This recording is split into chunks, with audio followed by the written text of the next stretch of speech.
Hello friends and my dear students.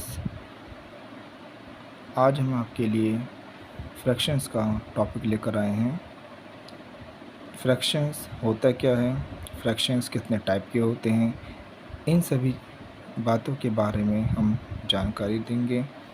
चलिए तो topic हम स्टार्ट करते हैं। सबसे पहले फ्रैक्शन के बारे में बताएंगे। तो फ्रैक्शन होता क्या है या फ्रैक्शन क्या है। तो हमने लिखा है कि a whole part is divided into two और मोर इक्वल पार्ट्स। यानी आप कह सकते हैं कि आपके पास एक होल पार्ट है और जब आप इस होल पार्ट को बराबर बराबर हिस्सों में डिवाइड कर लेते हो या इस तरह से डिवाइड करते हो और उसका जो प्रत्येक पार्ट है, वो इक्वल होता है, तो उस कंडीशन को हम फ्रैक्शंस कहते हैं। हमने एक तरह से और बताया है कि the number of the form a upon b, यानी कि ऐसा नंबर जिसे हम a अपॉन b की फॉर्म में लिखते हैं, जहाँ पर a और b जो होते हैं वो आपके नेचुरल नंबर होते हैं। इस कंडीशन को भी हम फ्रैक्शन कहते हैं। तो हमें लिखा है यहाँ पर a upon B is equals to numerator upon denominator, यानी कि यहाँ पर जो a है वो न्यूमरेटर है और जो b है वो डिनोमिनेटर है, और न्यूमरेटर अपॉन डिनोमिनेटर जो होता है वो बराबर होता है किसके, फ्रैक्शंस के। तो हम कह सकते हैं कि फ्रैक्शंस का जो बेसिकली फॉर्मूला होता है वो न्यूमरेटर डिवाइडेड बाय डिनोमिनेटर होता है, और ये आप लोगों ने क्लास में भी पढ़ा होगा। अब हम बात करते हैं टाइप्स ऑफ फ्रैक्शन की। तो फ्रैक्शन के बहुत से टाइप्स होते हैं जिनमें हमने मेन टाइप्स के बारे में जानकारी दी है। पहला बात करेंगे हम यूनिट फ्रैक्शन की। तो यूनिट फ्रैक्शन क्या होता है कि ऐसा फ्रैक्शन जिसमें न्यूमरेटर की वैल्यू 1 होती है, ठीक है, जिसमें न्यूमरेटर की वैल्यू कितनी होती है, 1 होती है, उसे हम यूनिट फ्रैक्शन कहते हैं। जैसे हमने एग्जांपल शो किया है 1/7, 1/36, 1/19, 1/26।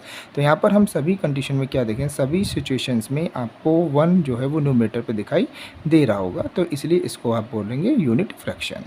उसके बाद है लाइक फ्रैक्शंस। लाइक फ्रैक्शन मतलब ये है कि जो फ्रैक्शंस होता है उसमें डिनोमिनेटर्स की वैल्यू सेम होती है। जो डिनोमिनेटर्स होंगे वो सभी के सभी आपके क्या होंगे, सेम होंगे, तो इस कंडीशन को आप बोलेंगे लाइक फ्रैक्शंस। उसके बाद बात करेंगे हम अनलाइक फ्रैक्शंस की।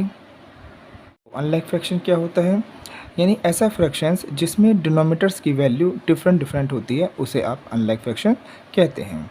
उसके बाद हम बात करेंगे नेक्स्ट प्रॉपर फ्रैक्शन की। तो प्रॉपर फ्रैक्शन क्या होता है, एक ऐसा फ्रैक्शन जिसमें न्यूमरेटर की जो वैल्यू होती है वो डिनोमिनेटर की कंपेयर में कम होती है, एंड न्यूमरेटर की वैल्यू क्या होगी, कम, और डिनोमिनेटर की वैल्यू क्या होगी, ज़्यादा।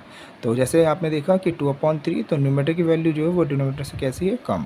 5/9, तो न्यूमरेटर की वैल्यू कैसी है आपकी 5, और डिनोमिनेटर क्या है 9, तो इसलिए हम कह सकते हैं कि ये प्रॉपर फ्रैक्शन है, क्योंकि इसमें न्यूमरेटर की वैल्यू डिनोमिनेटर से छोटी है, ठीक है। तो ये सभी एग्जांपल्स आपके क्या होंगे, प्रॉपर फ्रैक्शन होंगे, क्योंकि सभी में न्यूमरेटर की जो वैल्यू है वो डिनोमिनेटर से कैसी है, कम है। नेक्स्ट बात करेंगे अब इम्प्रॉपर फ्रैक्शन की। तो इम्प्रॉपर फ्रैक्शन क्या होगा, एक ऐसा फ्रैक्शन जिसमें न्यूमरेटर की वैल्यू जो होगी वो डिनोमिनेटर से ज़्यादा होगी। तो ये जितने भी एग्जांपल्स आपको दिख रहे हैं इन सभी में न्यूमरेटर की जो वैल्यू है आपकी वो सभी क्या है, डिनोमिनेटर से ज़्यादा है। उसके बाद बात करते हैं हम मिक्स्ड फ्रैक्शन की। मिक्स्ड फ्रैक्शन जो होता है ये 2 नंबर का कॉम्बिनेशन होता है, यानी इसमें एक तो होता है होल नंबर और एक होता है प्रॉपर फ्रैक्शन।